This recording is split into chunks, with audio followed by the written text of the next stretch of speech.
Coming to you with another one. I'm excited about this one. We are continuing with this thing of ranking the Detroit Pistons big four, Cade, Ivy, Assar, and Durant.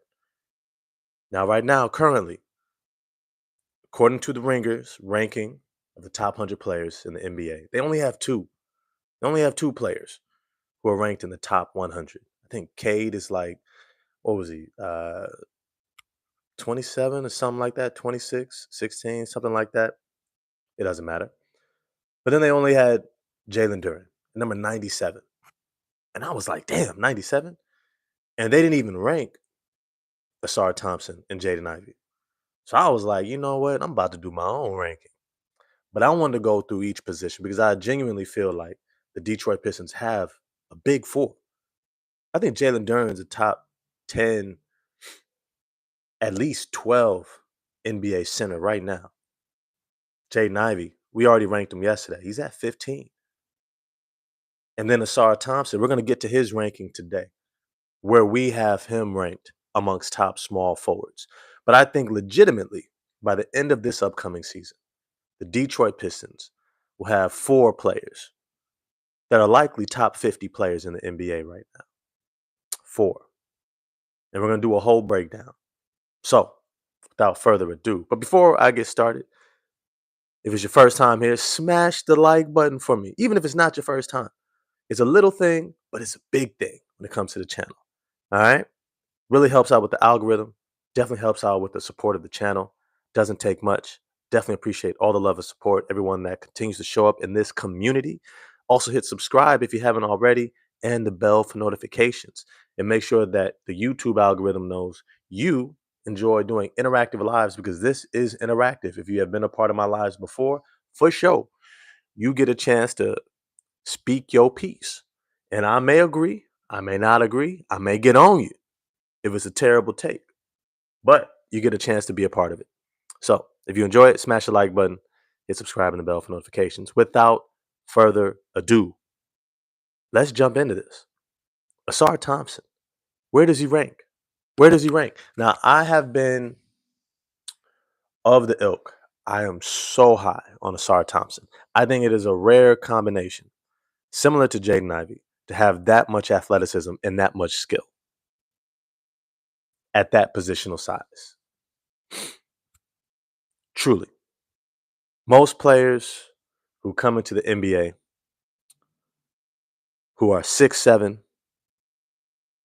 have close to a 40-inch vertical and a 7-foot wingspan, coming in at 220 pounds.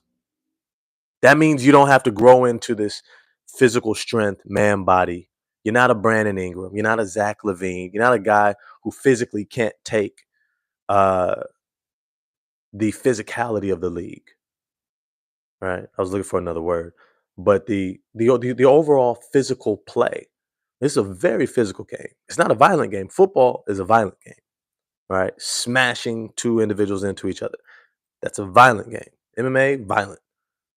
Basketball is a physical game where all along the way, there's bumps, there's screens, there's things to navigate. You got to get up into somebody. Somebody's getting into you. They're pushing back off of you. They're leaning their shoulder into you, getting their hips into you, right? There's so many different bumps nonstop. The war of attrition by the end of games, most guys can't sustain it.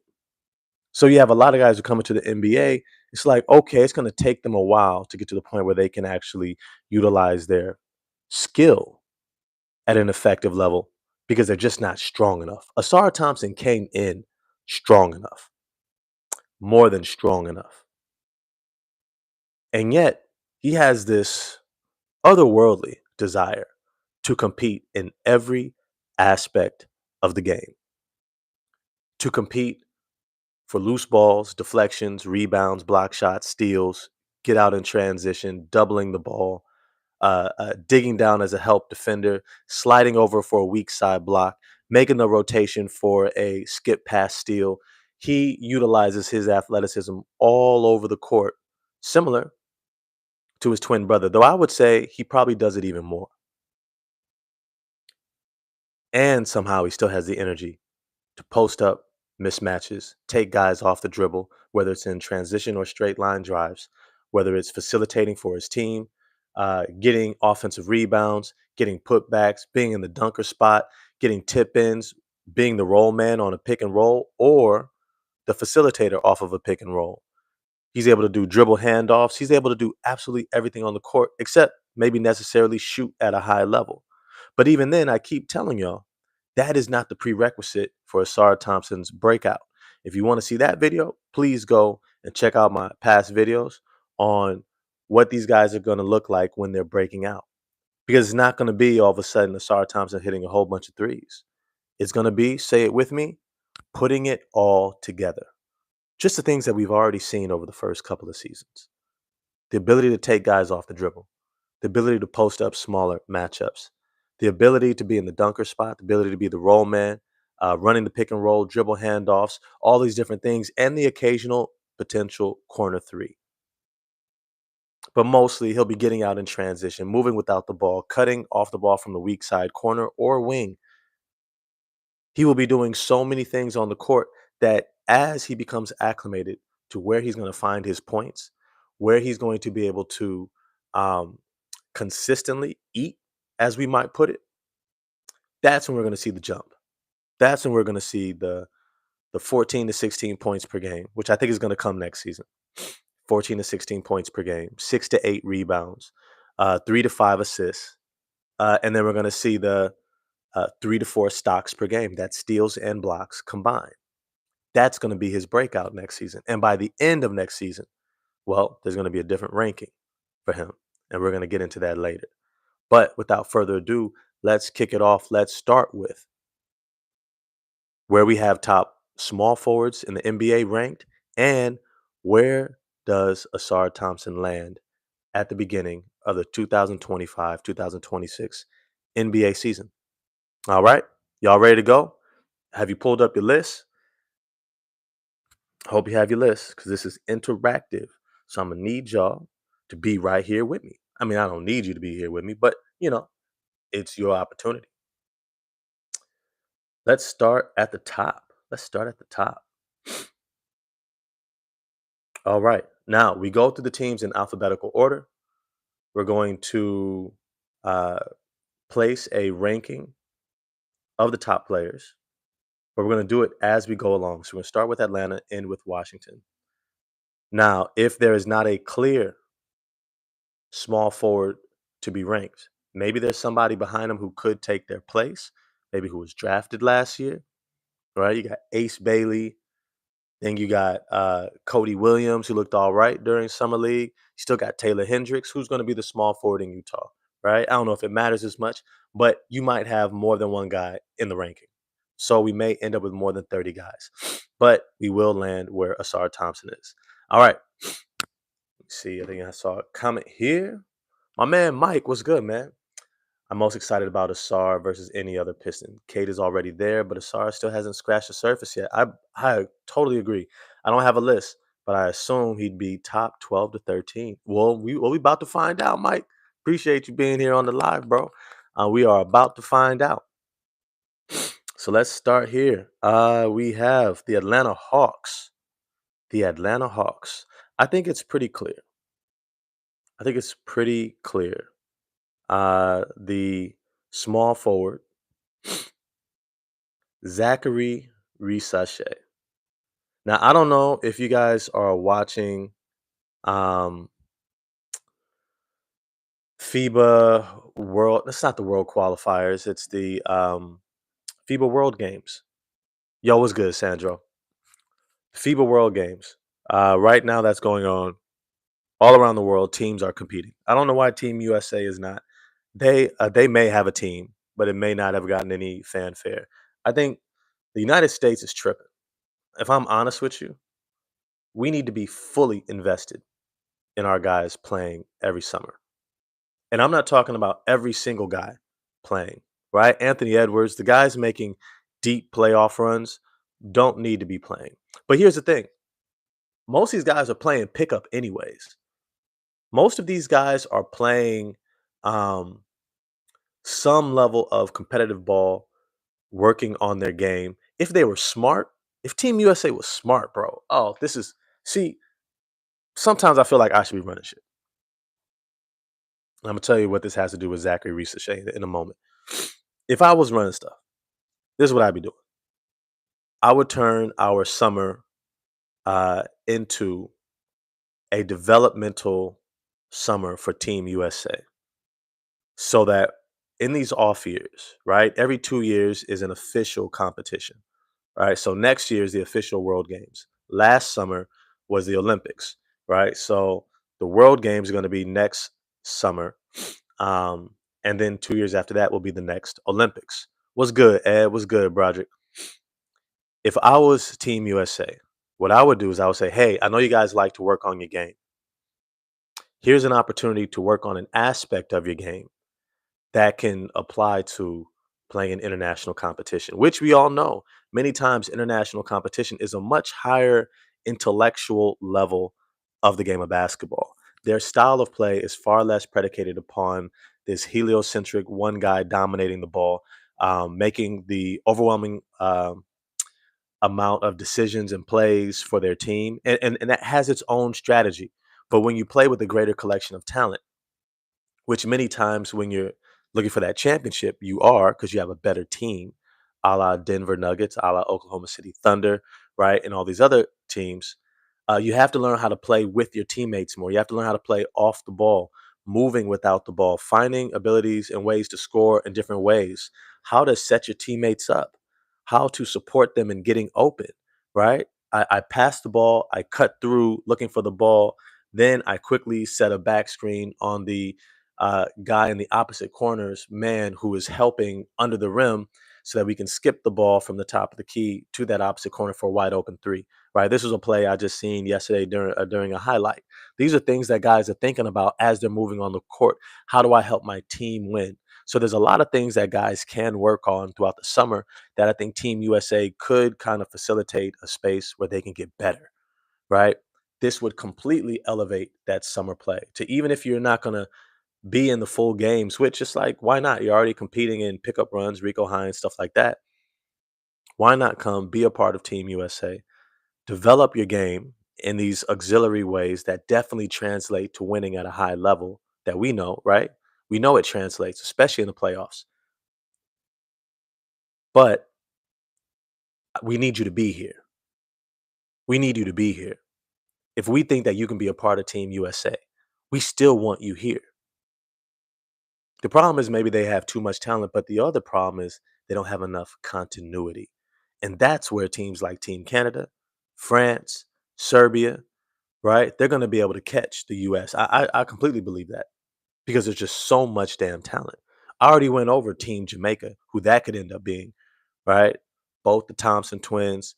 Um, Let me see. Oh, they definitely did coaching change. Steve Kerr should not be the coach of Team USA moving forward. Remember, he doesn't like to play young guys. He doesn't know how to strategize at that level. He gets taken advantage of. He couldn't even utilize Jason Tatum, right? All these different things. I just want to go back and just show y'all.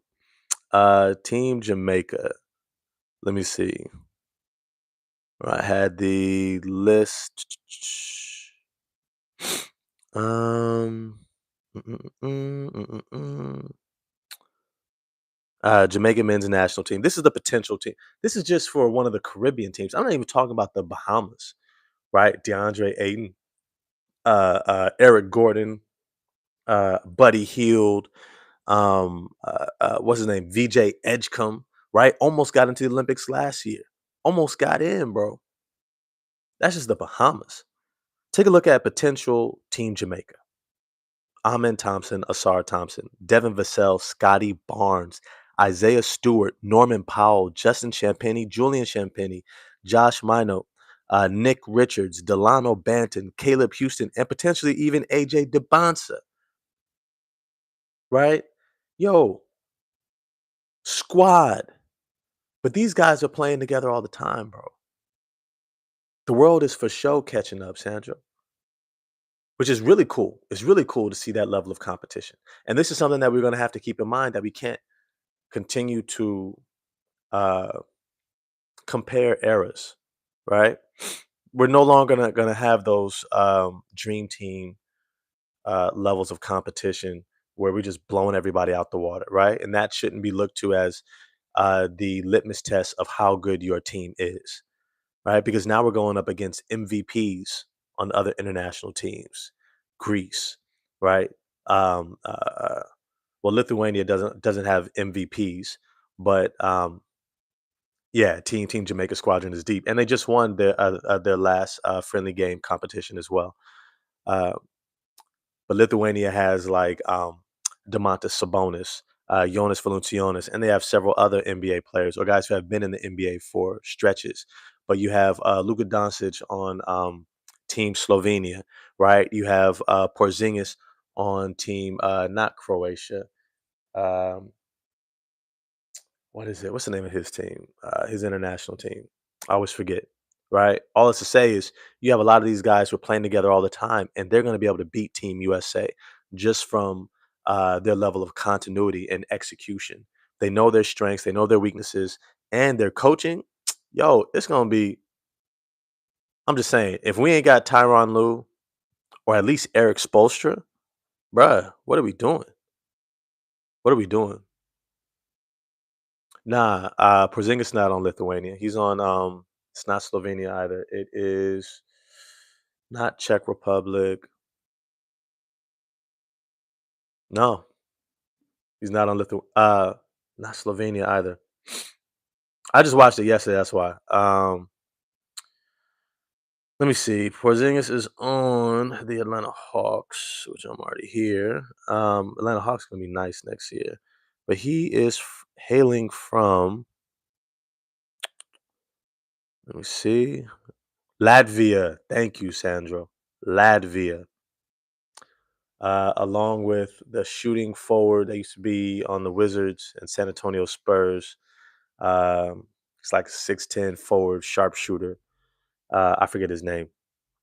Yeah, it's Latvia. Appreciate that, y'all. My chat's always on it. Appreciate that. Appreciate that. Let me get to some of these comments and then we're going to continue with the ranking. So far, we've only listed Zachary Risache as the for sure starting small forward. But this is why I got into international competition uh, talk. Have y'all looked at Team France? Have you looked at Team France? Zachary Risache is looking like far more than a shooter. He's not necessarily great off the bounce yet, but his ability to attack those straight line drives at 6'9", even if he only has a 6'10" wingspan, at 6'9", his ability to get to the key, get to the paint in only one dribble. You combine that with this high level 3-point shooting, right? That quick release, high arch at 6'9". All of a sudden now you have a guy who looks extremely Trey Murphy the third esque. He doesn't have the same wingspan, but at 6'9", he has the ability to spread the floor and get to the rim. Now, he also looks a lot bigger. He looks like he's definitely put on anywhere between 5 to 10 pounds of muscle. Muscle, not just weight, muscle. He looks bigger. He looks bigger. And so that is a big transition in terms of how we viewed Zachary Risache from last year to this year. Now, when we get to the centers, when we start ranking the centers later on, I think we're gonna do Jalen Duren, but we're gonna do part 2 of ranking Assar Thompson for small forwards for where we think he's going to end the season tomorrow morning. Okay, so stay tuned for that. But when we get to centers after that, that's gonna be on Thursday. Yes, Thursday. That's when we're gonna start talking about Alex Sarr, who looks bigger, who looks more mobile, more balanced. And we begin to start seeing his talent come together. He starts looking a lot more KG-esque, right? Kevin Garnett-esque, where he can defend 2 through 5, where he can move his feet laterally. He's got that quick twitch, ability to open his hips, find those angles, block shots at the rim. He's able to do all those different things that we thought he was going to be able to do coming in as a rookie that maybe we didn't get a chance to really see. But now we're seeing it. And if you're watching FIBA International play, you're going to see Alex Sarr and Zachary Risache out there balling out. All right. Sandro, Joel Embiid without injuries. So nasty, but he just never is, and won't be as he ages.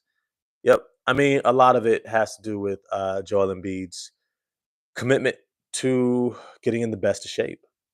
You cannot cheat the process of being great. I always say, to be great in life, you have to be great in life at anything, you have to fall in love with the process. And I challenge each of you. This is just a side note. Kind of stuff that I do full time. Um, I challenge each of you to try something new. Try something that's scary to you, that's brand new, and normalize failing at stuff.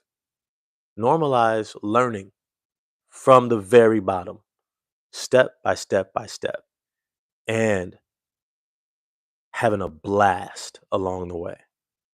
If you fall in love with or love doing something so much that you don't care about starting at stage one, just learning step by step, your ability to learn and excel at anything you put your mind to is out of the stratosphere. Because when you're excited about it, it expands your brain's capacity to learn. And when you're not scared of failing, it just opens up the world to you. You can do absolutely anything. So I challenge y'all with that. Do something new. Do something that you'll have to try to start off brand new and just explore the world, not being so performative. All right. But with that said, let's keep with this evaluation. All right. Zachary Reese. We're not ranking him just yet because we have no one else to rank him against. Um, oh, yeah. The question, D Dubs. My bad, bro. My bad. You reckon we saving that 15th roster spot for Bees? Actually, I thought, didn't we just sign what's his name? I thought we just extended an offer to Jalen, no, something Green. Um Devontae Green. Didn't we just extend an offer to him?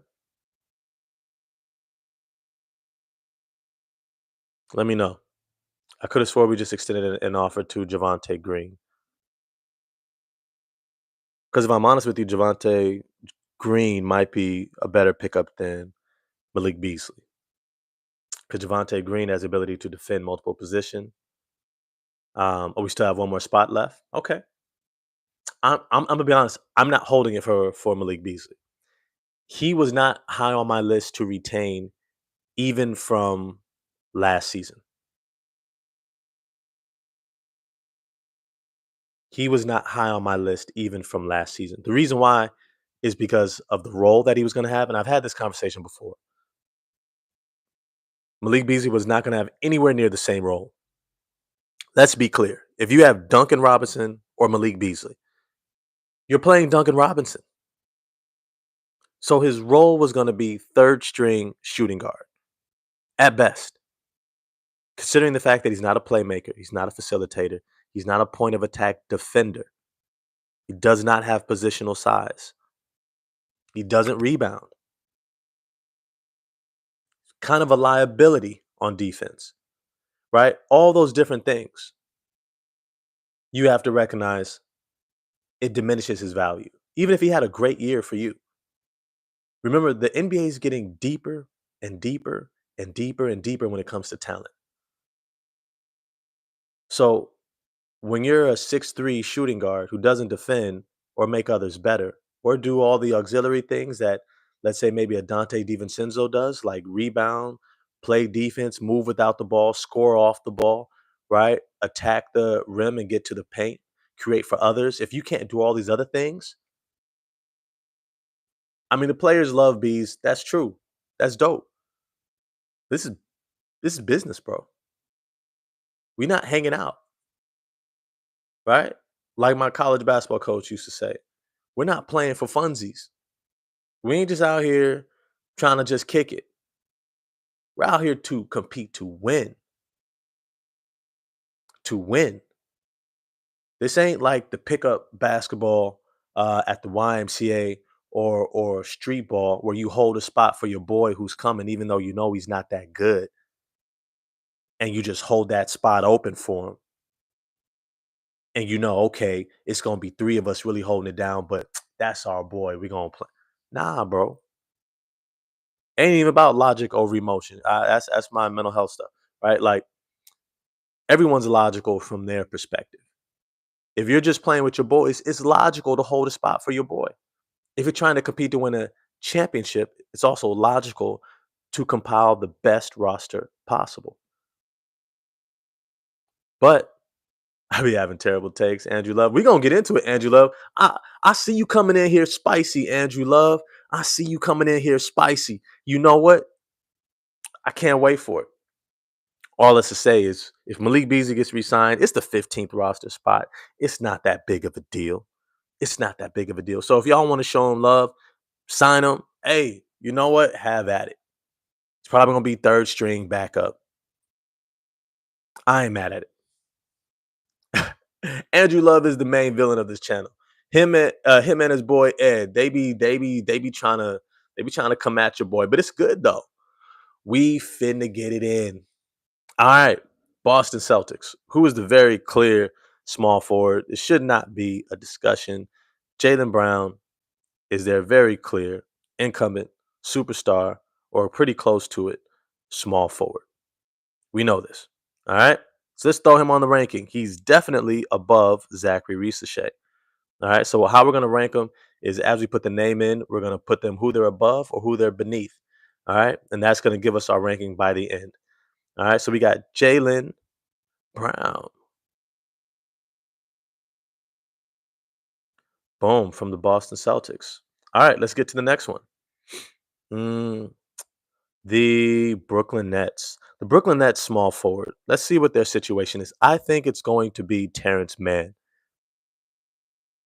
I'm looking at this roster. Jalen Wilson, he's a nice player, but he ain't proved nothing yet. You can't start him over Terrence Mann. Um, I don't see that happening. I don't think it's going to be Drake Powell. Didn't even play in summer league. Igor Dimon, or the rookie. You're not going to play him over Terrence Mann, and you definitely can't have him next to Michael Porter Jr. Otherwise, your defense is going to be horrific, right? I think Igor Dimon ends up coming in off the bench. They also have former Piston uh, Tosan Ev Boomwin, who played with us for a short stint. But I do not think. Yeah, I think I'm gonna go with Terrence Mann. What y'all think? Brooklyn Nets. Who's their starting small forward? See, Adam Perry is gonna be vet minimum buying. Yep. Who is the best small forward in the league? We're about to get to it by the end of this. Just stay tuned, Sandro. Adam Perry. Can we refer to Risa Shea as the Rizzler from here on out? You know what? I ain't mad at the nickname. Adam Perry, KD plays mostly power forward now. That is very true. D Dubs, yeah, bring him back on the cheap. Yep. Igor starting point guard possibly. I, I don't think he's ready to be a starting point guard. If I'm honest with you, Igor is a nice player, but he can't. He's not ready for opposing point guards to press him. He's not ready for uh, let's say a Andrew Nemhard to press him, right? Can you imagine Chris Dunn pressing him? Can you imagine, right, some of these more defensive oriented lead guards pressing Igor Demon full court? It would look horrible, and you might take his confidence away. I think either Ben Seraph starts or Nolan Traore. Nolan Traore is the bigger talent, but Ben Seraph is also pretty. Yeah, we're talking Brooklyn here, Adam. I know they want to lose, but they also need to develop, and you don't want to kill people's confidence. If you got Igor Dimon starting at point guard, I mean, we'll see coming out of training camp. If preseason he's starting, it's probably because he's earned it and he's shown that he can handle the pressure. I just don't think he can. I think it's going to be either Nolan Traore or Ben Sarah starting at point guard. But starting small forward, I'm going with Terrence Mann, coming from the Los Angeles Clippers and the Atlanta Hawks. He's about 6'7" with shoes, 6'6", 6'7" with shoes, but he is probably the best defender on this team. And considering you have Michael Porter Jr., I think it brings some balance to this team. You need a auxiliary guy, especially if you end up bringing back. I think they already re-signed Cam Thomas. Y'all let me know in the chat. Have they already re-signed Cam Thomas?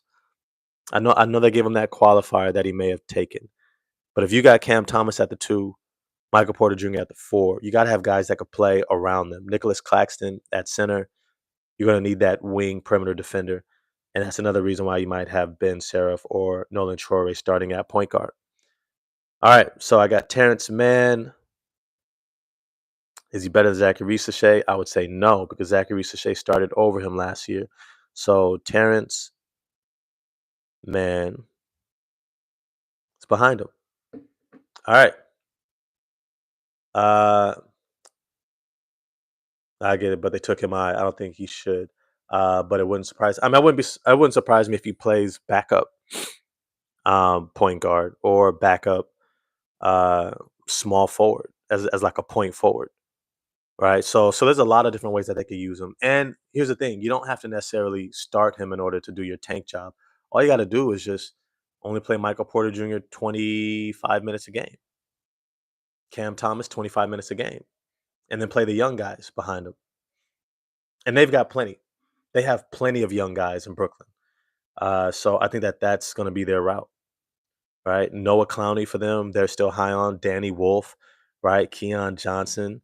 Um, even got Drew Timmy who did his thing throughout summer league, right? Drake Powell. They have a lot of guys that they're going to play high minutes that probably wouldn't even be on a rotation on most winning teams, even if on the roster. So yeah, Cam is still restricted. I think he's thinking about taking that qualifying offer because I think he's worth more. I think he can be an effective scorer on a winning team. I do, but he is someone who needs the right situation.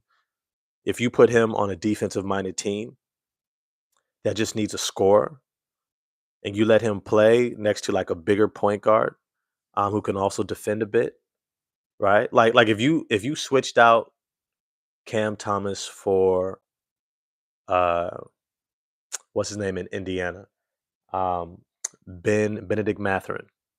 If you were to switch out Cam Thomas and Benedict Mathurin, you put Cam Thomas next to Andrew Nimhard, I could see Cam Thomas getting you 22 points per game and being the number 2 scoring option on a playoff team, right? He's not going to defend, but then neither does Benedict Mathurin.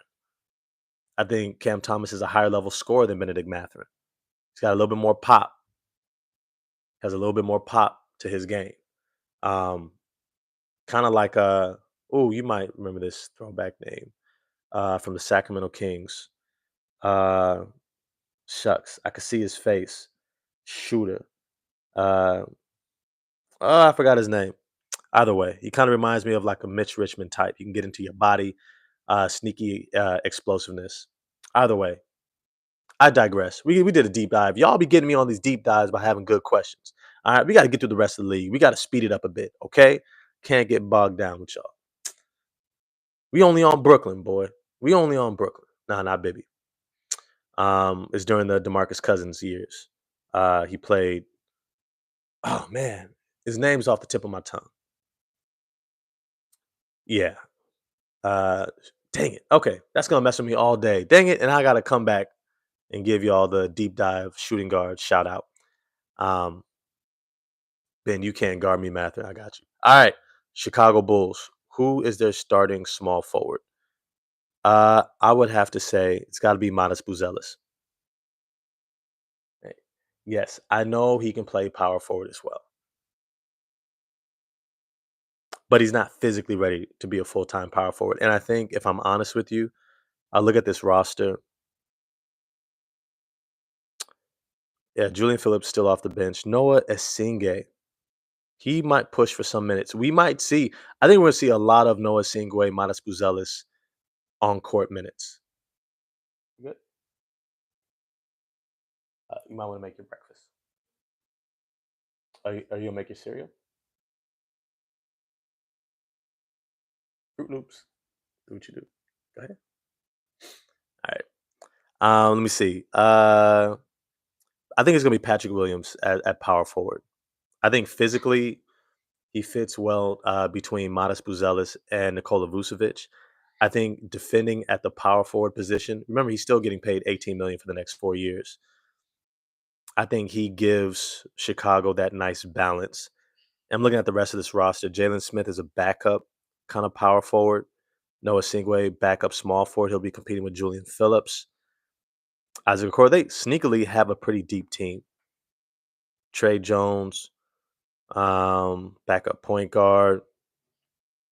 Yeah, I would assume we're probably the starting point guard. I think you know what? Hey, we still got to see if that potential Giddy Jonathan Kaminga trade happens. But I think all that to say, I digress. Y'all be having me do deep dives, but I be thinking about this all the time. So it is what it is. I think Modest Buzelis is the clear backup, not backup, starting small forward. Here's the question: is he better than Zachary Reese-Shea, or is Zachary Reese-Shea better than him? I would say he's better than Zach. I think he has more shot creation ability. He actually got a nice handle. So I'm going to put him above Zachary Reese-Shea, beneath Jaylen Brown. All right. All right. What y'all think? Is he better than Zach? Yes. Marcus Thornton. That's what I was thinking of, Adam. Marcus Thornton. Ah, yo, 6'2" shooting guard, crazy confidence in his shot. Marcus Thornton. That's what I was thinking of. Man, I'm telling you, man, I've been around the game for a long time, man. All right. Should we have taken Modest over Ron? Y'all don't want to hear the answer. Okay. Look, if you followed me from last season, you knew that my pick was Ron Holland. I do think he has a higher ceiling. I do think he has more defensive pop. And I liked his game. I think it fit well. Modest Buzelis was also a really good talent. Dang. Should we have taken him? I'm not going to say we should have. I'm also not going to say we wouldn't have been in just as good of a position had we, if that makes sense. We could have drafted Modest Buzelis and potentially, because he's 6'10", he may have been able to grow into exactly what we needed at power forward also, with some better positional size. But then again, we still got Bobby Klintman on the back end, which we're still excited about, who's been able to put on weight, who we're still optimistic about. I'll put it this way. Modest is nice. But Ron is also nice. He's nice. And I think he can play at that small forward, Assar at the 4. I think we can see that lineup plenty. So should we? I'm not going to say should. Could we? I ain't going to say we couldn't. It would have worked out well either way. But it also helps that Ron Holland is Cade Cunningham's boy. Grew up in the Dallas area together, right? So that's an advantage as well. So I'm not mad at that. All right. All right, let's keep it moving. Let's keep it moving. Great question, though. Modest Buzelis, we have him over Zachary Reese-Shea. Let's get to the Charlotte Hornets. I think it's very clear here. Brandon Miller is their starting small forward. Yes, he's better than Buzelis. Yes, he's better than Reese-Shea. No, he's not better than Jaylen Brown. Brandon Miller. Maybe not. Head ass. Yeah. Be that way sometimes, bro. All right. Brandon Miller, definitely better than Modest Buzelis. Definitely not better than Jaylen Brown. Put some respect on Jaylen Brown, Mr. Brown's name. All right. Cleveland. Who is their starting small forward? Right now, it's Max Strus. It's Max Strus. You know what? He's not a bad player. Is he better than Reese-Shea? I don't think I would rank him above Reese-Shea. Would I rank him above Terrence Mann? Okay. Yeah. Yeah. Use the watch track. Um, I would take Max Strus over Terrence Mann, but I wouldn't take him over Modest or Zachary Reese-Shea. Let's go Max Strus beneath Reese-Shea, above Terrence Mann. Does that sound? No, they're not starting Hunter. Hunter comes off the bench. He is a he's kind of like their sixth man. He plays at that small forward, power forward. Actually, he comes in as a power forward first. So he plays in their front court, gives them a little bit more spacing, a little bit more offensive pop, while still being able to defend because he's about 6'9", but about a 7'2" wingspan. Um, but he comes in as that power forward, small forward, um, and he does not start for them. Otherwise, I think I would have him rated above. I mean, if we want, you know what? I don't mind doing this either. I would say because DeAndre Hunter is better than Max Strus and Zachary Reese. Is he better than Matas Buzelis? He's paid better. I think right now, if you had to win with either, I think you take DeAndre Hunter. So I will put DeAndre Hunter here. He's one of those guys that's good enough to be a starter, but because you're on a championship team, you help the team out more by coming off the bench. It'd be that way sometimes. It's not about fairness, it's about your goal. And so I would put DeAndre Hunter here over Modest Buzelis. So I don't mind doing that. All right. Let's go move on from the Cleveland Cavaliers. That's a great question. Y'all always got great questions in the chat. Dallas Mavericks. Who's their starting small forward? Yeah, definitely a specialist. But no, I would say Max Hughes also has a lot of skill, Mike. He has a lot of skill. Yes, like Manu Ginobili. Yeah. Perfect example. All right. Starting small forward for the Dallas Mavericks. Okay, now here's the thing, Does Cooper Flag get the automatic small forward nod? And this is a real question, bro. Because if I'm honest with you, Klay Thompson can't defend shooting guards. And D'Angelo Russell cannot defend point guards.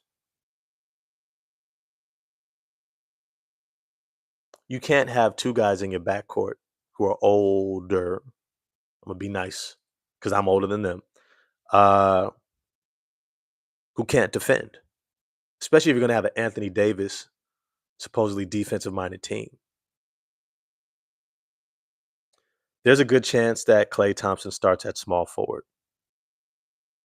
Max Christie potentially starts at shooting guard, and that would force Cooper Flag to the bench. But here's the thing: you have a logjam at that forward spot between Najee Marshall, PJ Washington, who could play power forward but also play small forward.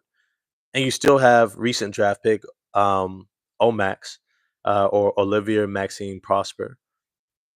And you still got Caleb Martin, all these guys, and Cooper Flag. You have a logjam at forward. You have a logjam at forward. I wouldn't be shocked if there's a move made. But Cooper Flag, I don't know if he's the incumbent small forward, but this is what I'll do. I'll put Cooper Flag down here. Is he better than Reese Shea? Does he come in next year better than Reese Shea? What do y'all think? Where would you? Yeah, there would be kind of a right if they move Flag to the bench. That is a good point. That is a good point. I think that also forces Cooper Flag to defend the other team's best perimeter player, which I think he can. He can't do the point of attack defense.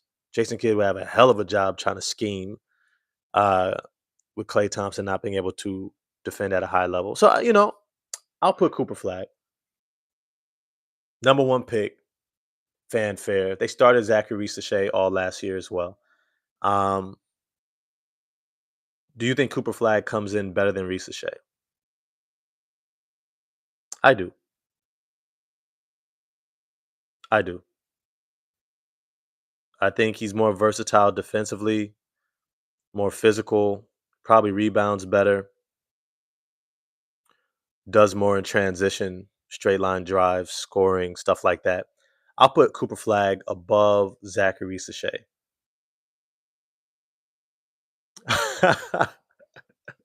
Sandro, man. Yeah, Clay Thompson talk. All right. I would say Cooper Flag above Zachary Sachet. All right, let's get through the rest of this. Um, yeah, here we go. Denver Nuggets starting small forward is none other than Cam Johnson. I don't think Flag is modest on steroids. I don't think so. Modest Buzelis and Cooper Flag are two very different players. Modest Buzelis, and this was a real conversation. You have to remember they used to work out together, so they have a lot of footage of them playing with and against each other, training together. That is. Um, I want to go to his height. Um,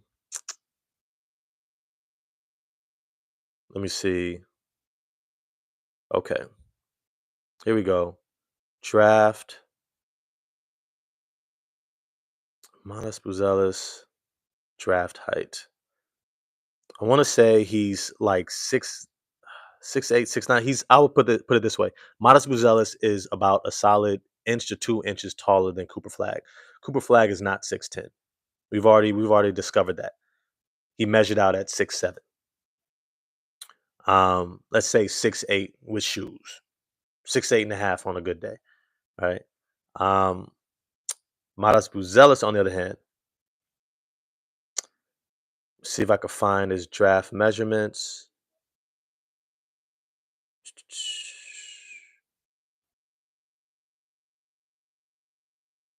Draft results. Here we go. Draft combine. Boom.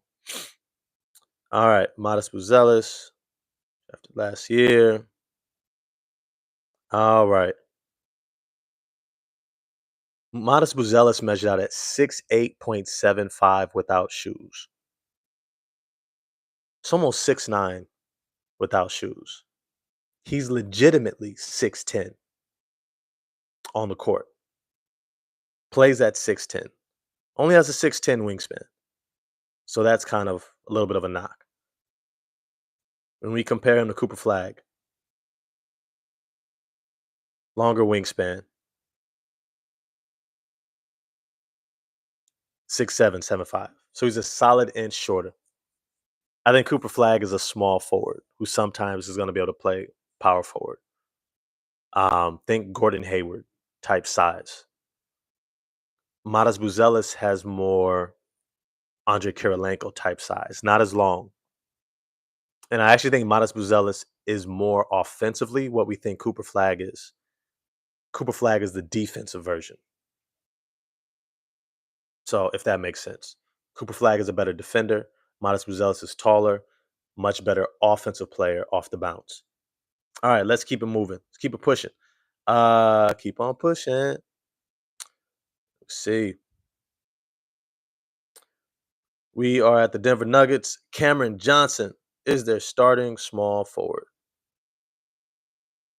Will play some power forward at times. Do you think Cameron Johnson is better than DeAndre Hunter?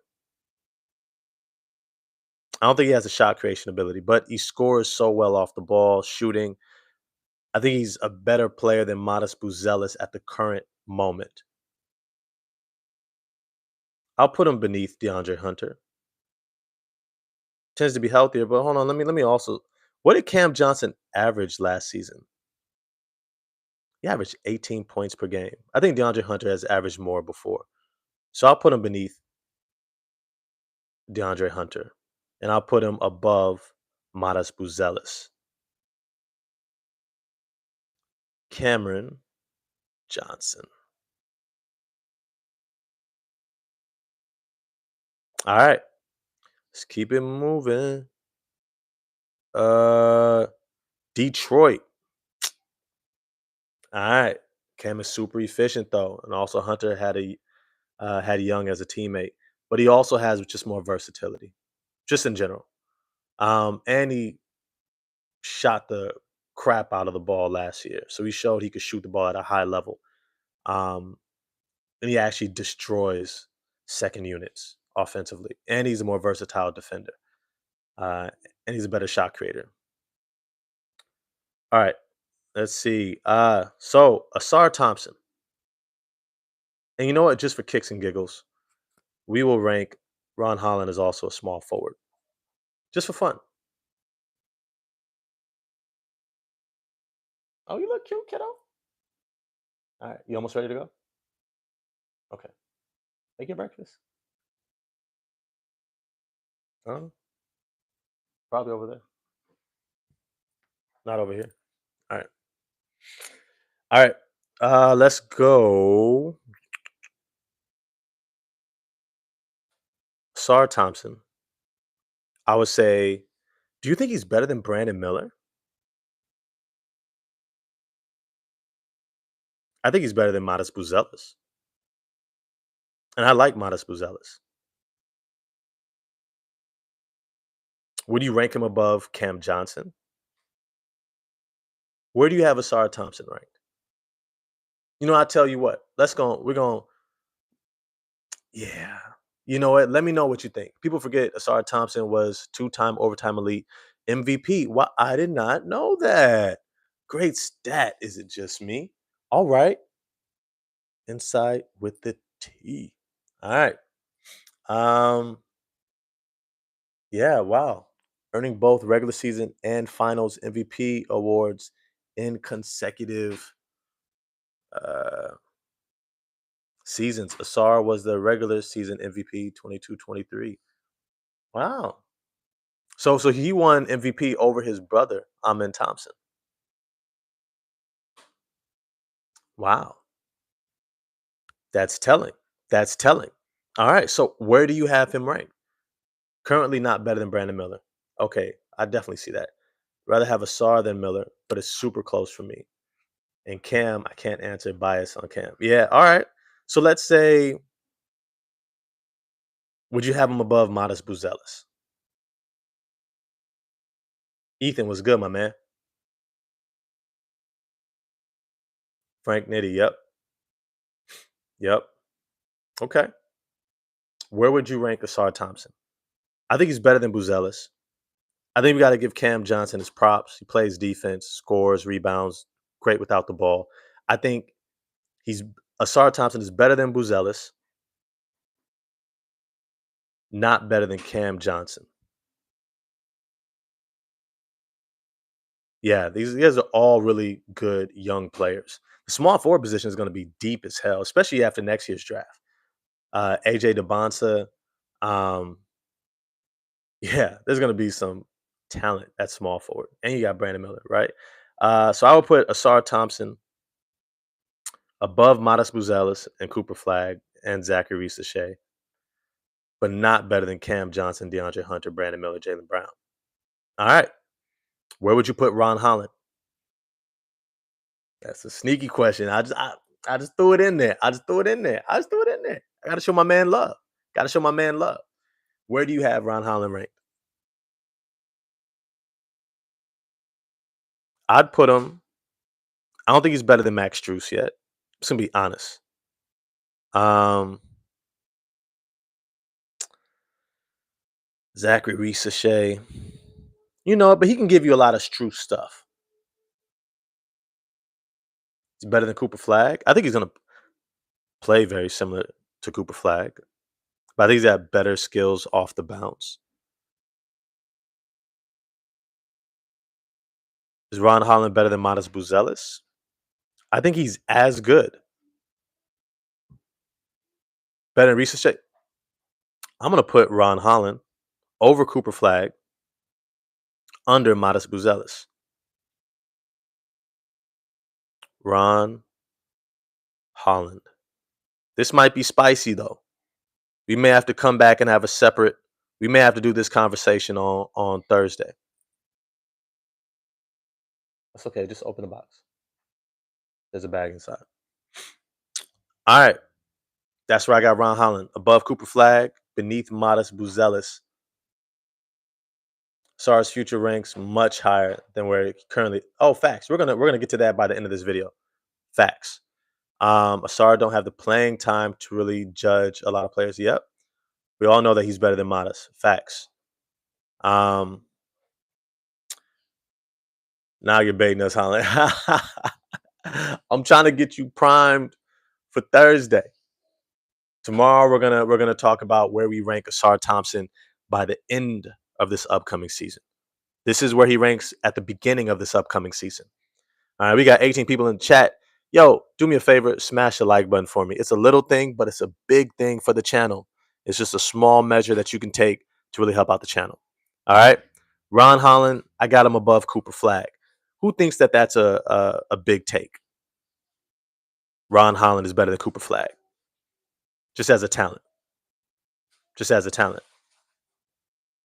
What do you think? That could be a hot take. Cooper Flag was number one pick.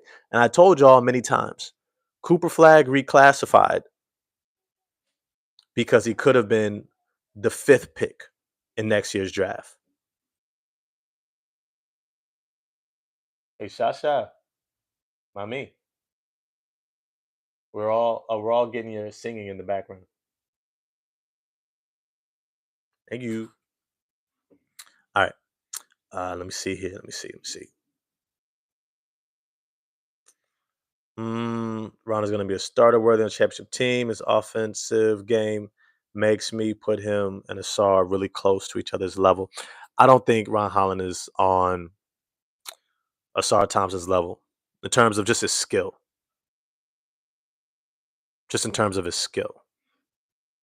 So I got Ron Holland above Cooper Flag. We could talk about that potentially Thursday. Thursday convo. Ranking.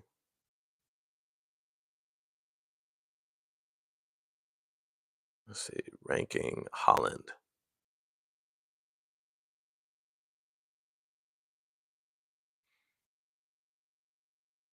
All right. Let me see some of these comments here. I can't put him, Ron, behind Modest or Cooper. Nah, D-Dubs. That's just my kids singing in the background. I actually love my kids singing, but sometimes it just becomes interference with like traffic noise and all that. I ain't even mad at it. It's kind of my favorite thing, waking up hearing her sing. All right. Sandro, we need that line on a t-shirt. It's a small thing, but it's a big thing. Sandro, bro, your takes is crazy, bro. All the time. Mike, to those who say Ron is better, would you trade Cooper for him? Look, I'll be honest with you, bro. Cooper is also like he's a really good player. Don't get me wrong. If Ron Holland had played in the NCAA instead of the G League Ignite squad, remember, I think he played the year. Was there NIL when Ron Holland was with the G League? I don't know if there was NIL yet. There may have been, but he got paid. He got paid.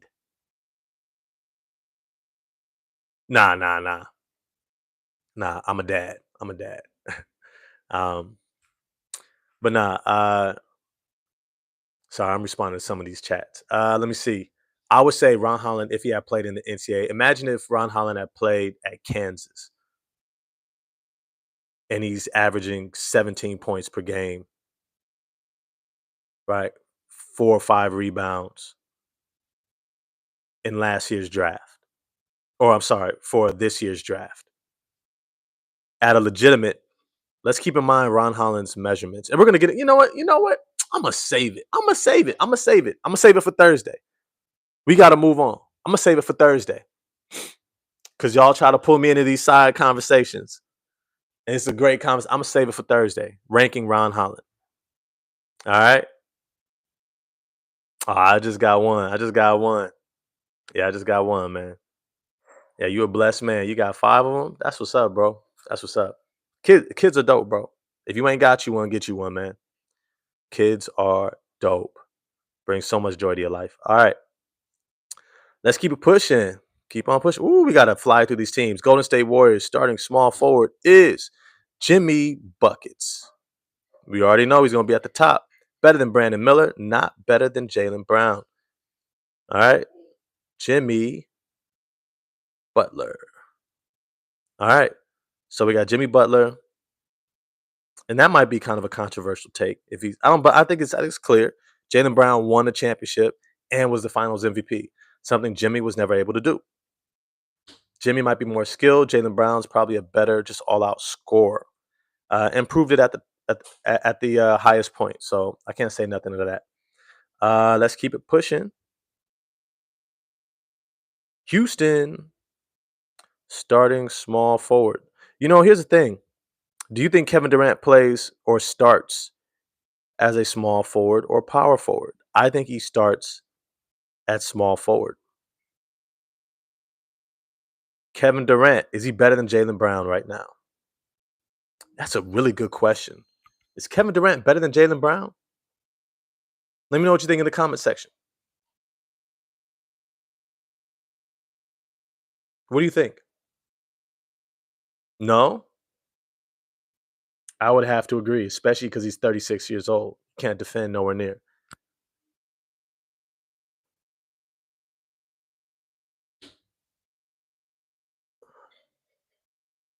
That's what's up. That's what's up, man. All right. I would say, is he better than Jimmy Butler, though? That's a real question. Is KD better than Jimmy Butler? I would have to say yes.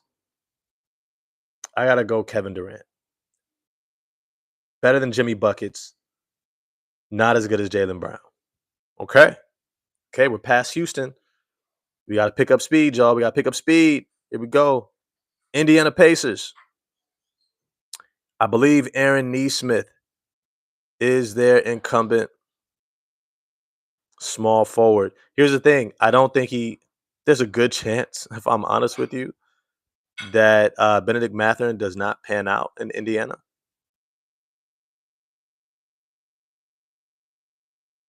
Yeah, KD is levels. Facts. I don't think Aaron needs. I'm a big Jarris Walker supporter. If you've been on my channel, you know this. I think he ends up starting at small forward for Indiana, even though Benedict Mathurin is a better scorer. But because he doesn't defend, because he doesn't rebound, because he doesn't do a lot of other things, I think they let him boost his trade value. And there's a good chance Benedict Mathurin gets traded at the deadline.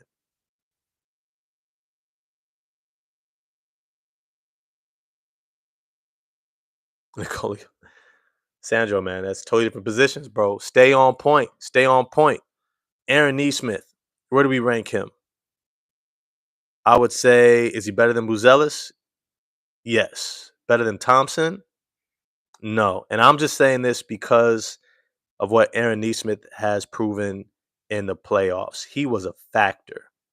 He was an outright factor in the playoffs. So I have to give respect to Aaron Neesmith. Probably one of the best putback dunks in NBA Finals history on Chet Holmgren. I have to say Aaron Neesmith is ranked above Modest Buzelis, Ron Holland, Cooper Flagg, Zachary Sachet, Max Strus, all of them, Terrence Mann. But he's not going to be above Assar Thompson, who also had a monster playoff run, shutting down Jalen Brunson and elevating himself. So I would say Aaron Neesmith is right about there beneath Thompson. All right, let's keep it pushing. Los Angeles Clippers. Yeah, Neesmith went crazy. Yep. All right. Let me see. Kawhi Leonard. Where do we got Kawhi Leonard ranked? Because I mean, look, yes, and Asar's defense is different. Is different. And that brings him above Neesmith. Kawhi Leonard. Where do we have Kawhi Leonard ranked? Top 3 if healthy. Yep, which is rare still. I mean, we were only factoring health. His lack of health will also ding him. So I think I still take him over Jimmy Butler. Do I take him over Kevin Durant? That's really the question. Do we have him over Kevin Durant? I would say no. Behind KD. Yeah, I would say no because of his health. Like just straight up, his health. If he was healthy, I think Kawhi Leonard is probably the best small forward in the league behind LeBron, who I think now is going to be starting at power forward. And I think Luka's going to be at small forward. Yeah, I got to give KD the edge. All right, let's keep it moving. Now to the Lakers. Like I said before, I think LeBron James starts at power forward at 40 years old. You don't want him chasing around small forwards. Uh, and I think most power forwards are stagnant enough to keep LeBron near the rim defensively to get rebounds and start fast breaks rather than having him on the perimeter. He's also switchable, stuff like that. And he does a great job of calling out defenses from the back line. I think him and DeAndre Ayton can form a really formidable front court together.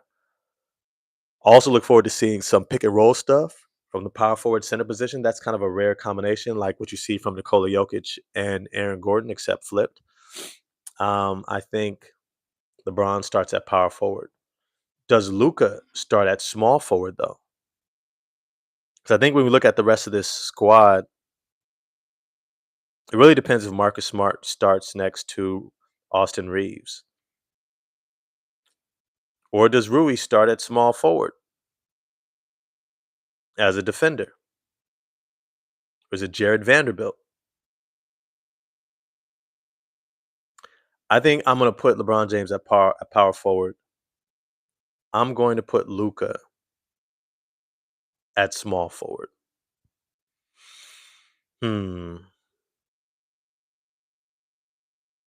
Yeah, because I have a hard time seeing Luka Doncic as a shooting guard. He's not playing off the ball in that way. Not primarily just a floor spacer. Has the ball in his hands more. Um, along with Austin Reeves. Yeah, yeah. I'm gonna put Luka Doncic. Where do you have Luka Doncic ranked? Can we rank Luka above Jalen Brown? This is a real question. Can we rank Luka against Jalen Brown? Keep in mind, Jalen Brown gave him the work in the NBA Finals, which is the reason why they won. He ripped him at half court multiple times, locked him up on defense. When I say locked him up, Luka still got his, but it was really bad efficiency. I think this is a tough one. But Luka's a bigger talent. And he's been the number one option on playoff teams. I will still give Luka the nod over Jalen Brown. But it's close. It's closer than we might like to think. Talent does not disperse evenly amongst players. And you factor in Jalen Brown's defensive ability, two-way play, effectiveness in the NBA Finals against Luka in the finals, where Jalen Brown was his team's best player. Luka was his team's best player. And Jalen Brown came up on top. That's a real conversation. That's a real conversation. And you think about Jalen Brown's durability over Luka's. That's something else too. All right, let's keep it pushing. Small forward for the Memphis Grizzlies. Jalen Wells, I think, is the incumbent starting small forward. Man, what a find. What a find. What a find for the Memphis Grizzlies. You're starting small forward at the end of the first round. Man, on the cheap. Barely $2 million. That's crazy. That's crazy. All right, Jalen Wells. Where do we have him ranked? I would put him above Aaron. No, not above Aaron Neesmith. I would put him above Matas Buzelis. Just because he started all last year as a rookie for a playoff team. I think that legitimizes him far more. Even though Chicago need to get their stuff together. That's hard. Jalen Wells, I gotta give him respect for starting from day one. Even though there was a lot of injuries that also created opportunity. Gigi Jackson was out at the beginning of last year for the Memphis Grizzlies. I would have to say Jalen Wells. This is arguable. I'll put him above Modest Buzelis.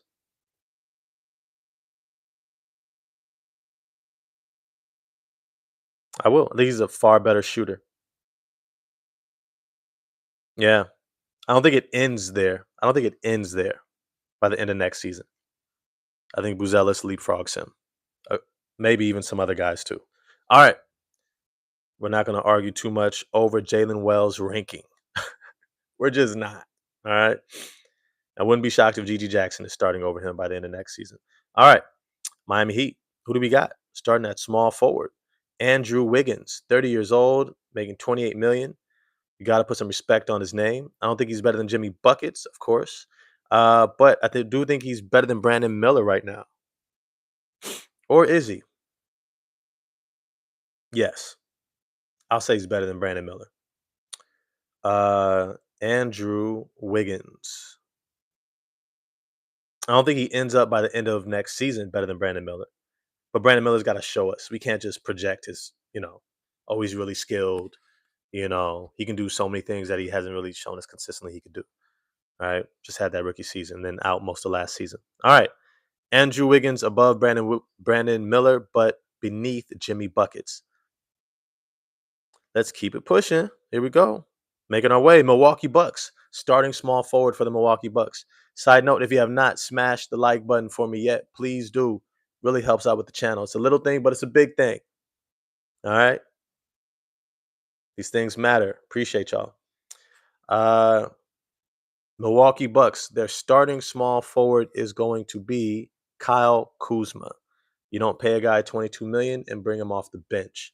I think Kyle Kuzma is the starting small forward for them over Torian Prince. Yep. I think I think he's better than Assar Thompson right now. Right now, even though he didn't have a great playoff. See, okay, all right. If we factor in the playoffs, ah, here's the thing. Kyle Kuzma used to have Assar Thompson's role when he was with the Lakers. Hear my thinking. He had Assar Thompson's role as a Laker, and they won a championship. Better team, I get it. Since then, he's become a far better shooter, shot creator, playmaker.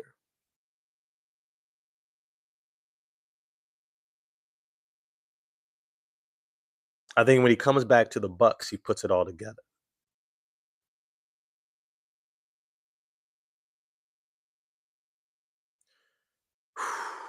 I would say, you know what we're gonna do? We're gonna ding him for his playoff performance. If we're honest, yeah, I got you. I got you. We're gonna put him beneath Aaron Neesmith. I do think he has a bounce back here. If you're doing NBA fantasy, pick up Kyle Kuzma. Trust me. I could end up regretting it. I doubt it though. He's trying to revamp his image. I'd rather have a star than Kuzma. No, you're right. You're right. You're right. You're right. You guys are right. You guys are right. That's why I ran it through y'all. I ran it through y'all. I would have him above Jalen Wells, but underneath Aaron Neesmith, only because of the playoffs.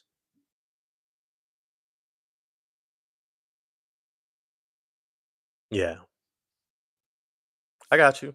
I got you. You got to ding him for that playoff performance. Tony Snell 2.0. He's better than Tony Snell, man. 6'9", 6'10" forward who can shoot, shot create, all that stuff. Josh, did you finish your cereal? Kiddo, if you don't eat that cereal. But do you have milk? Oh, okay. Okay. That's smart. No, I don't think that Kuzma was unserious. I think that Kuzma, it was a big adjustment going from Washington, no expectations, to the Milwaukee Bucks playing around a superstar and Damian Lillard. And then Dame gets hurt. New team, new system.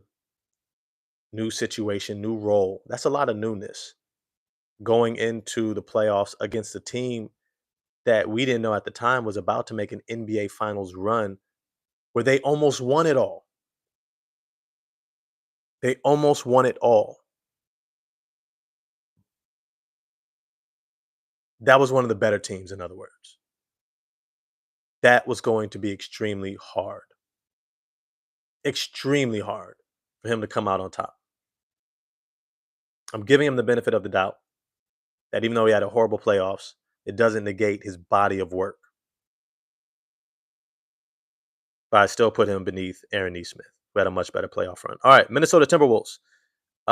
Starting small forward is Jaden McDaniels. I always have to check because he has a twin brother, Jalen McDaniels, who doesn't seem to be serious about NBA basketball.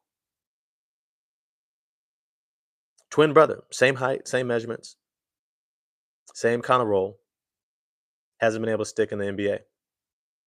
But Jaden McDaniels, balling out. Where do we have Jaden McDaniels? Is he better than Andrew Wiggins?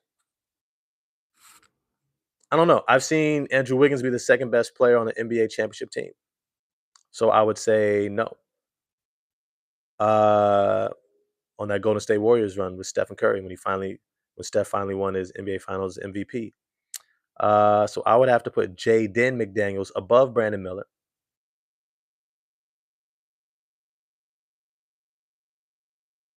But beneath Andrew Wiggins. I know, right? I know, bro. I hear you. I hear you. All right, let's keep it pushing. Making our way through this New Orleans Pelicans. Trey Murphy the third. Where do we rank him? Is he better than Andrew Wiggins? I don't know if he's proven it yet. What did he average last season? 21 points, 5 rebounds, 3 assists. High level 3-point shooter. Only 24 years old. I think people take him over Andrew Wiggins right now, but he's been very injury prone. Oh man. Would you take him over Jaden McDaniels? Starting small forward for an Western Conference Finals team. I'll put him beneath Jaden McDaniels, but above Brandon Miller. Let's go Trey. Because you got to prove some of this. Some of this stuff you can only forecast so much. You got to prove it. Can't just have moments that make us think you're something. Trey Murphy the third, above Brandon Miller, beneath Jaden McDaniels. Let me see. He was kind of forced to be a number one option on a bad team in New Orleans. I agree. I don't think Trey Murphy is a primary scoring option. All right, let me see. Yeah, Jaden is a serious one. Oh, they're not twins? Jalen is older? I mean, they came out in the same draft, didn't they? They went to college together. They graduated high school together. They want to get held back. They're not twins. I did not know that. Hold on. Somebody is stat fact checking me. Let me see.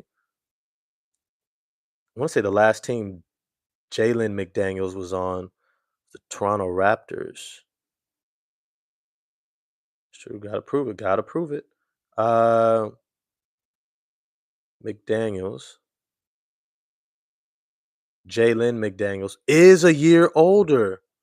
Wow, you're right. Wow, I did not know that. Or at least he came out a year older. A year sooner. He's 27. Born January 31st, 1998. When was his brother? Jaden McDaniels was born. It doesn't have it here. When was he born? Doesn't have it. Um, Oh, he's only 24 years born September 29th. Wow. I could have swore they were twins. Wow, you're right. Wow. See, hey, I told you I got one of the best chats out there, bro. Y'all be fact checking me big time. Wow, I did not know that. That's crazy. I thought they were twins. I could have swore they were twins. That's that's nuts. That's nuts. Wow. Okay. All right. Here we go. Let's keep it pushing.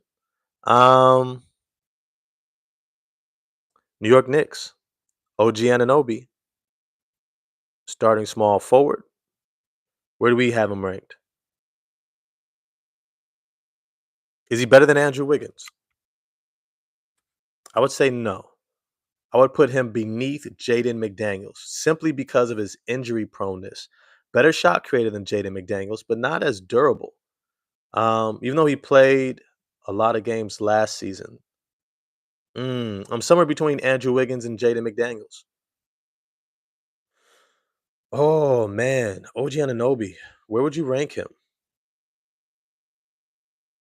28 years old. How many games did he play last season? Played 74 games. He hasn't played 74 games since his rookie year. He is always hurt. I gotta ding him for that, even though he's a better shot creator. And he looked great in the playoffs. But I think going into next season, you know what? Let's rank him based upon going into next season. That's what this is all about. And going into next season, I think that he has to be ranked above Andrew Wiggins just because of his playoff performance and what he did last year, playing 74 games.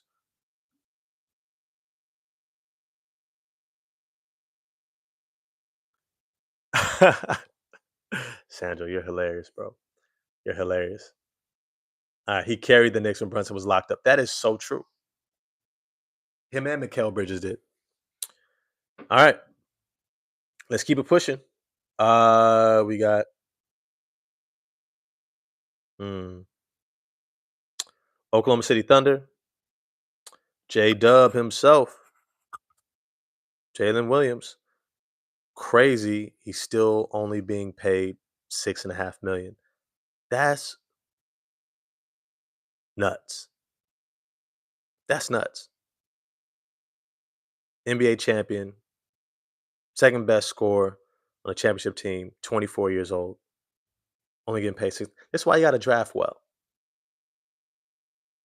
J Dub, simple and easy. Yep. J Dub, where would we rank him? Is he better than Jimmy Butler going into next season? I would say yes. Better than Kawhi Leonard. Hmm. I don't know. I don't know. I don't know, bro. Kawhi Leonard, primary scorer. J Dub, secondary scorer. I'll put him above OG. I don't know if I could put him above. And then Jimmy Buckets. He struggled a bit in the playoffs. I'll put J Dub here above Jimmy Buckets. That's a big jump. Jimmy Buckets led two teams to the NBA Finals. Over Jimmy, not over Kawhi. We'll see by the end. We're gonna do tomorrow's gonna be the end of next season. Ooh, we are going long in this one here.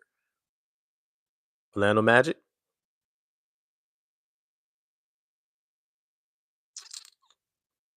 Hmm.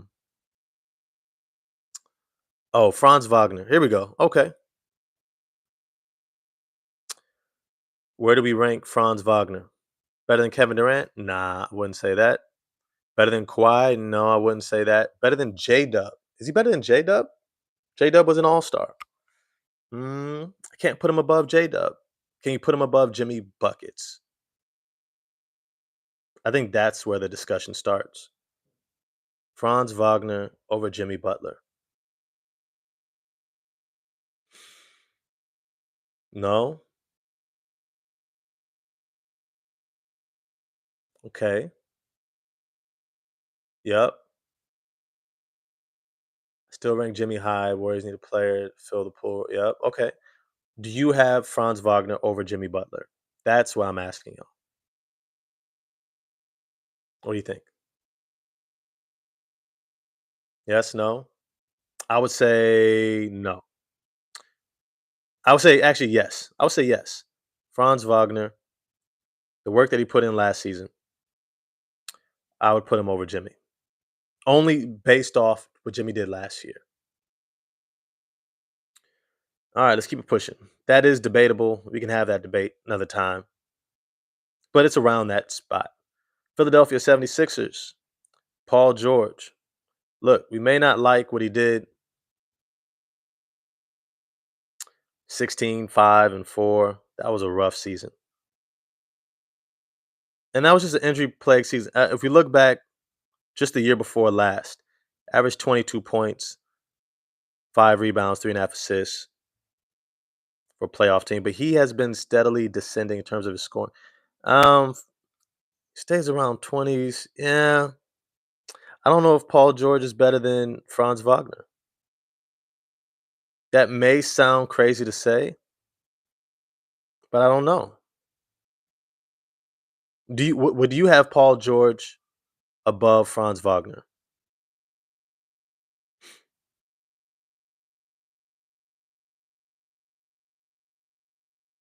I don't think I would. Paul George is taking a few steps back, and I think Franz Wagner's two-way play. Would you have Paul George above Jimmy Butler? I feel like that's just about right.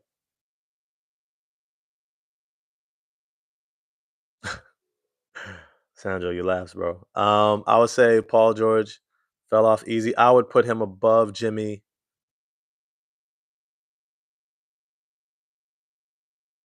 I think he's a more consistent scorer than Jimmy. But Jimmy has some leadership stuff also. Above OG Ananobi, I'd put him above OG Ananobi. Paul George. Okay.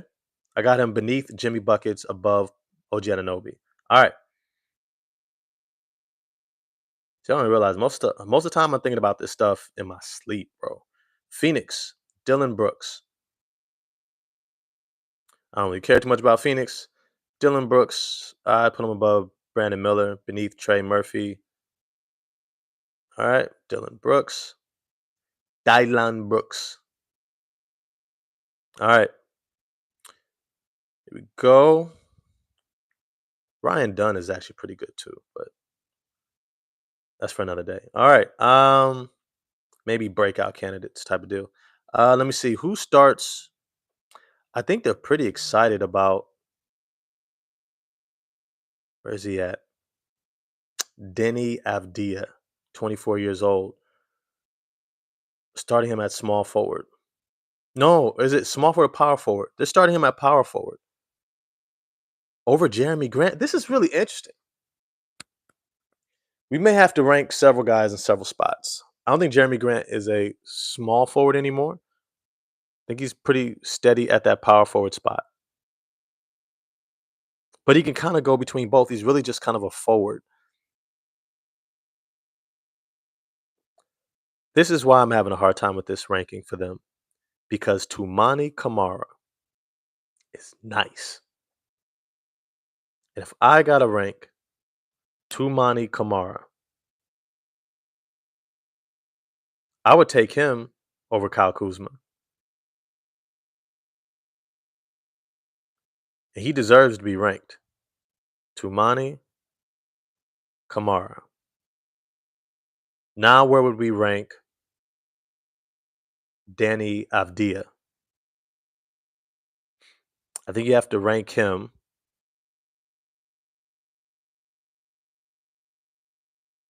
Shucks, he's pretty high. He plays defense too. I would rank him right beneath OG Ananobi.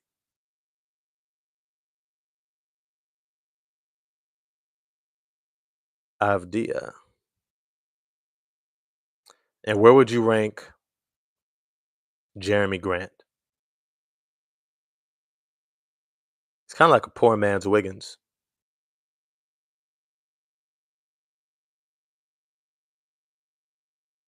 I'll put him beneath Wiggins. Jeremy Grant. All right, man, we got to wrap this up. Woo, we are going so long, so long, so long. We may have to just continue this tomorrow. We can get through it. We can get Sacramento. We're getting so damn long. Oh, I see you over there, kiddo. Oh man, yeah, we're going deep dive. DeMar DeRozan. Or you have DeMar DeRozan. I put him above Wiggins, beneath Avdia.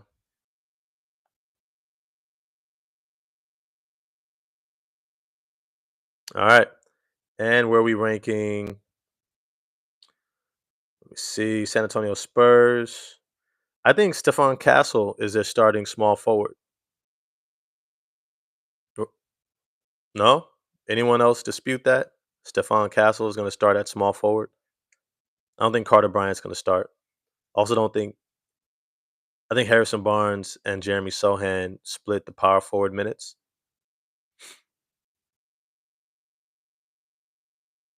Yeah, Stephon Castle starting small forward.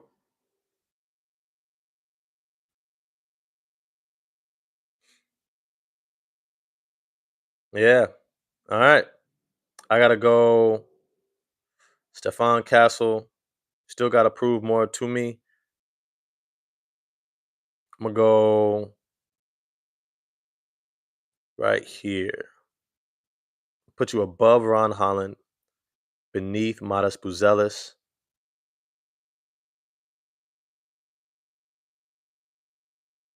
because you didn't start the full season.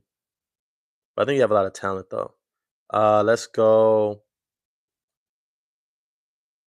Yeah, it makes sense just with the roster that they have. It just makes sense. Let's go Toronto. Starting small forward is Brandon Ingram. I think they put Scotty Barnes at the power forward position. I think fits him nicely. Spurs got like six guards in that rotation. I know guards that they got to find minutes for. I go Brandon Ingram. Let's get him up here. Brandon Ingram, better than Trey Murphy, Jaden Jeremy, better than Danny Avdia. I would say so. I've seen him in the playoffs. Better than OG Ananobi, Paul George. This is where it gets interesting. I'll take him above Danny. Brandon Ingram. All right. And almost to the end, Utah Jazz. Who do you think the Utah Jazz starting small forward is? If I have to guess, I've heard they're still really high on Taylor Hendricks, who's only 21 years old. I think he starts over Ace Bailey. Taylor Hendricks. I'm gonna give him the nod, but who cares? It's Utah. Taylor Hendricks down here with Zachary Shea and them. Cooper Flag. All right, Taylor Hendricks. All right, and last but not least, Washington Wizards. Whew, man, this has been a long stream. Hope y'all enjoyed, man. Whew, I be doing this on my own, bro. That's what I said. Like some of y'all think I be just pulling stuff out of my behind. I be thinking about this stuff all the time, bro. Way too much, but I enjoy it. I'm glad you're able to be here with me and join me in it. Um, Starting small forward, somewhere between Bilal Koulibaly, potentially Keyshawn George. I'm gonna rank both of them. Still the Jazz, but still, I know. Bilal Koulibaly, I'll put him. Mm,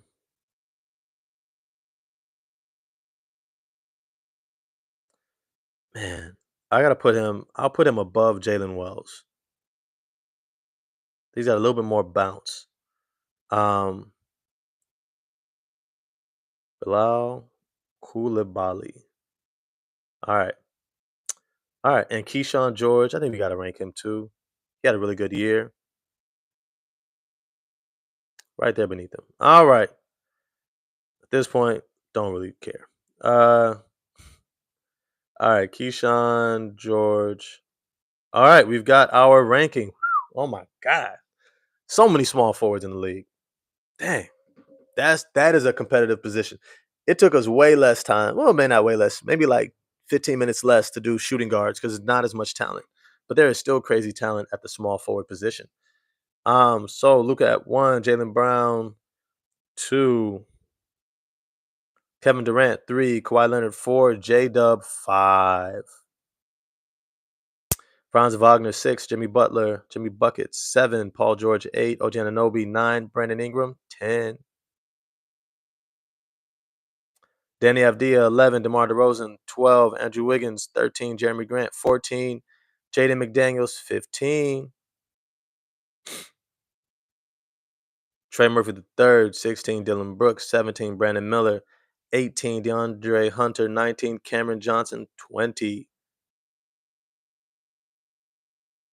and then Assar Thompson number 21.